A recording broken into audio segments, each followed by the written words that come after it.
So what's up guys, welcome back to Fit Legacy. आज का जो वीडियो है ये काफ़ी सीरियस होने वाला है, स्पेशली टीनेजर्स के लिए। जो भी लोग 14, 15, 16, 17, 18, 19, 20 साल में लाया करते हैं, उन सब के लिए। एक्सरसाइज से रिलेटेड नहीं है, लेकिन मैं जो आज आप सबको बताऊंगा वो उससे कम भी नहीं है। ये बहुत ज़रूरी चीज़ है, बहुत कॉमन चीज़ हो चुकी है टीनेजर्स में, और ये काफ़ी बैड प्रैक्टिस है जिसको सब फॉलो कर रहे हैं। तो उसी चीज को सुधारने के लिए ये वीडियो बनाने की कोशिश कर रहा हूँ। अगर आपको टाइटल एंड थंबनेल से समझ नहीं आएगा तो मैं बता देता हूँ। आजकल अननेसेसरी मंचिंग और जंक फूड बहुत ही कॉमन हो चुका है, स्पेशली शहर के टीनेजर्स जितने भी हैं, जितने भी 14, 15, 16, 17 साल में लायक करते हैं। मैं देखता हूँ आजकल हर जगह, स्कूल में मैं जाता हूँ, वहाँ पे कैंटीन है मेरी, तो वहाँ पर भी एक होता है ना कि जैसे मान लो बच्चा लंच नहीं लाया है, तो होना चाहिए कि ऐसा कुछ दाल चावल जैसी चीज, राजमा चावल जैसी, या घर के खाने जैसी कोई चीज हो, ऐसा कुछ वहाँ पे प्रोवाइड करा जाए। लेकिन वहाँ भी ऐसा ये सब नहीं मिलता। वहाँ पे भी जंक फूड, पैटीज, बर्गर, समोसे वगैरह ये सब मिलता है। और आजकल हर जगह आप स्ट्रीट्स में देख लो कि हर टीनेजर इस चीज में है कि हर शाम को उसको फ्रेंच फ्राइज खाने जाना है, नॉर्मल जो ठेले लगते हैं उस पे मोमोज खाने जाना है दोस्तों के साथ। और ये चीज रोज है, ऐसा नहीं है कि ये कुछ जैसे अल्टरनेट डेज पे हो और कुछ कुछ वीक पे हो, महीने में एक बार, रोज चल रहा है। ये मैं रोज देख रहा हूँ और ये चीज मैं काफी टाइम से नोटिस कर रहा हूँ। यही अब कॉमन हो चुका है, मतलब शहर के लड़कों में।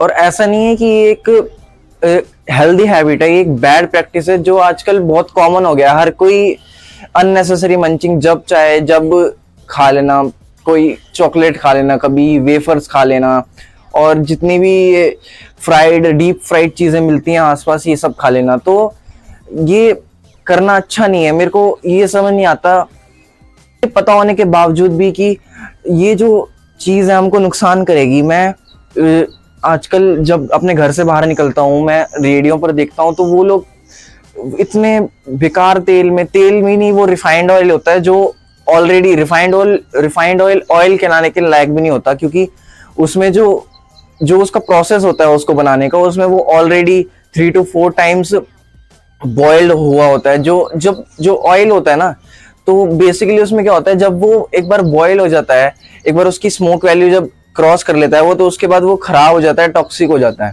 जो वो नुकसान नहीं देता है, उसका कोई फायदा नहीं होता। वो ऑलरेडी रिफाइंड ऑयल होता है जो नुकसान करता है। और उसको भी वो लोग समोसे वाले, फ्रेंच फ्राइज वाले, ये सब मोमोज वाले, उसको क्या करते हैं कि उसमें तेल डाला, मान लो उन्होंने सुबह तेल डाला तो शाम तक उसी तेल को यूज कर रहे हैं।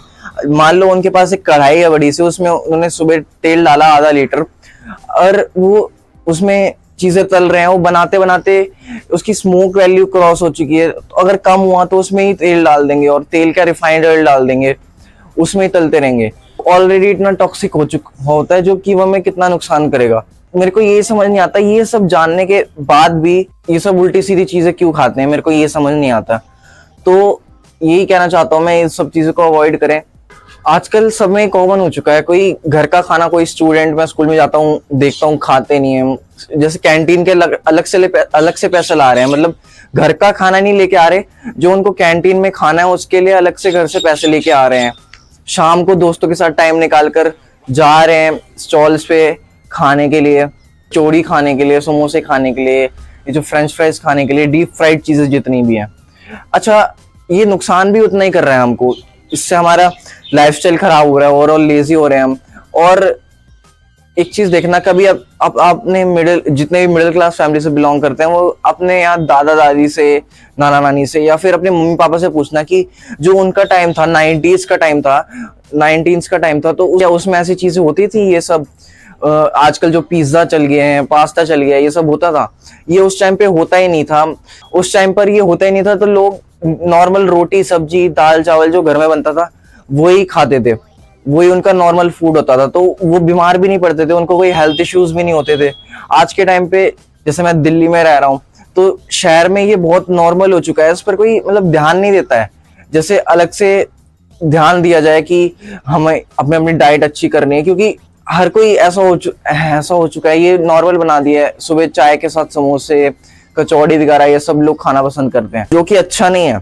और ऐसा नहीं है ये सब चीजें मुझे पसंद नहीं है या फिर मैंने कभी खाया नहीं है या मैं इससे एडिक्ट नहीं रहा हूँ। आज मैं 16 साल का होने वाला हूँ और मैं जब लगभग 11.5-12 साल का था तब इस चीज से तब मैं एडिक्टेड था और मैंने भी अपने आप को बाहर निकाला था इस चीज से। यानी मतलब मैं एक ऐसा लड़का था जो बहुत ही ज्यादा फूडी हुआ करता था, घर का खाना ना खाना, जैसे रोज नान छोले भटूरे ये सब। स्कूल से आ रहा हूँ, मैंने काफी टाइम तक, मैंने लगभग 6 महीने तक ऐसे करा है। मैंने बहुत सारी उल्टी सीधे उठपटांग चीजें खाई हैं। मैं 4 समोसे एक बार में खा जाता था जब मैं 12 साल का था। तब ये मेरे साथ भी हुआ है। मैं जो शाम को स्नैक्स बनते हैं चाय के साथ, पकोड़े वगैरह, उनको मैं 2-2 प्लेट खा जाया करता था उस टाइम पे। ये मेरे लिए बहुत नॉर्मल सी चीज हो चुकी थी। लेकिन जब से मैंने फिटनेस का ध्यान रखना शुरू करा, उसने मेरे को काफी चेंज करा, उसने मेरे अंदर काफी अच्छी हैबिट्स लेकर आई। मैंने धीरे धीरे छोड़ने की कोशिश करी जैसे जैसे मैं और कॉन्शियस होता गया अपने हेल्थ और फिटनेस के अलावा। तो आज ये चीज मेरे में काफी कम हो चुकी है। मैं आज भी जंक फूड खा लेता हूँ लेकिन उतने अप्रिसिएशन के साथ, मतलब उतने उसके साथ नहीं खाता कि हाँ मेरे को अच्छा लग रहा है वो। जैसे महीने में 2 बार खा लिया, 3 बार खा लिया। मैं कोशिश करता हूँ कि मैं जितना हो सके उतना अवॉइड करूँ इस चीज को और ये काफी कम हो चुका है। कोशिश करता हूँ जितना भी हेल्दी फूड है, वो नॉर्मल फूड है, घर का फूड है, वो ही खाने की कोशिश करूँ। तो यही मैं कहना चाहता हूँ।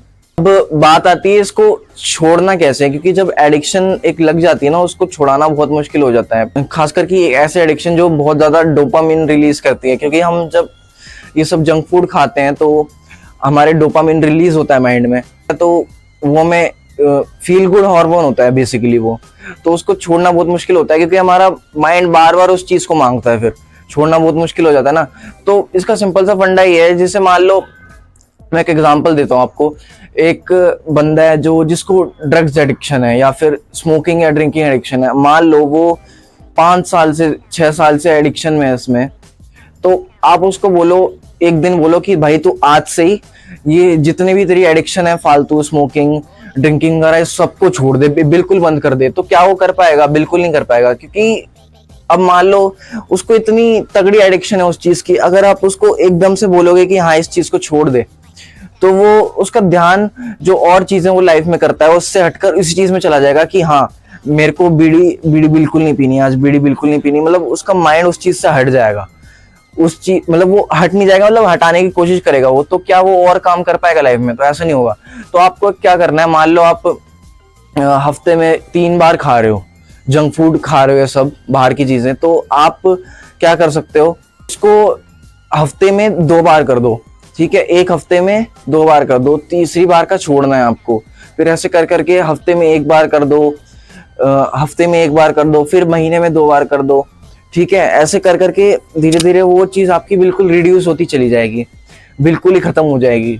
और फिर जैसे धीरे धीरे आप कॉन्शियस होते जाएंगे हेल्थ को लेकर, डाइट को लेकर, अपनी बॉडी को लेकर, तो फिर ना एक टाइम ऐसा आएगा जब आपको इन चीज का मन भी नहीं करेगा, आप ना चाह कर भी नहीं खा पाओगे, क्योंकि आपको पता होगा कि हाँ ये चीज मेरे को नुकसान देने वाली है, लॉन्ग टर्म में नुकसान देने वाली है। और अगर आपको ऐसा लगता है कि हाँ अगर हम इस चीज को खाते हैं, जंक फूड खाते हैं हम, तो ये हमको नुकसान नहीं दे रहा है अभी, लेकिन उसका रीजन ये है कि अभी जो हमारी एज है, हम टीनेजर्स हैं, तो हमारा जो डाइजेस्टिव सिस्टम है वो एकदम पीक पर है। हमारी बॉडी जो वर्क कर रही है एकदम पीक लेवल पर वर्क कर रही है, बहुत फास्ट वर्क कर रही है। तो जो एज है ना, इसमें हम ना एक ना कहावत है, लोहा खाएंगे वो भी पच जाता है। तो मतलब ना उल्टी से उल्टी चीज खाते हैं तो वो भी जस ना तस करके बॉडी पचा लेती है। लेकिन अगर आप इसको रेगुलर करेंगे, तो जब आप बड़े होंगे ना, 25 साल 30 साल, ये जब आप क्रॉस करेंगे, जब आपकी टीनेज गुजर जाएगी, तब आपको इसके साइड इफेक्ट दिखना शुरू हो जाएंगे। तब आपको नुकसान होगा, तब रिग्रेट होगा कि हाँ अगर उस टाइम पर हमने ये डाइट का ध्यान रख लिया होता तो आज ये सब नहीं झेलना पड़ता। तो यही मैं कहना चाहूंगा, पर इस चीज को जरूर सुधारें। हाँ खाने का मन करता है कोई बात नहीं, लेकिन कम से कम ये ऐसा तो नहीं कि इसको रेगुलर अपने बेसिस में, रेगुलर अपने रूटीन में, मतलब इसको एकदम ऐड कर लें आप। जैसे कोई फेस्टिवल है, कोई ओकेजन है, कोई शादी है, पार्टी है, उसमें चलता है, थोड़ा बहुत चलता है, कोई दिक्कत नहीं है। खा सकते हैं तो खाते हैं, खा सकते हैं, अगर ना खाओ तो और भी अच्छी बात है, लेकिन अगर खाना चाहते हो तो ओकेजन पे खा सकते हो, लेकिन इसको एक ना अपने रेगुलर बेसिस में ना लाएं। तो बस यही कहना चाहता था, यही मेरे कुछ एक्सपीरियंस था इस सब को लेकर, यही मेरा कुछ एक्सपीरियंस था जो अभी तक मैंने गेन किया है अपनी लाइफ में, शेयर करा। तो बस आज की इस वीडियो में इतना ही कहना चाहूँगा, और किसी और टॉपिक के साथ ज़रूर मिलूंगा मैं आपको, एक अच्छे टॉपिक के साथ। वीडियो बनाने का टाइम नहीं मिलता क्योंकि 11th क्लास है तो पढ़ाई करना भी ज़रूरी है।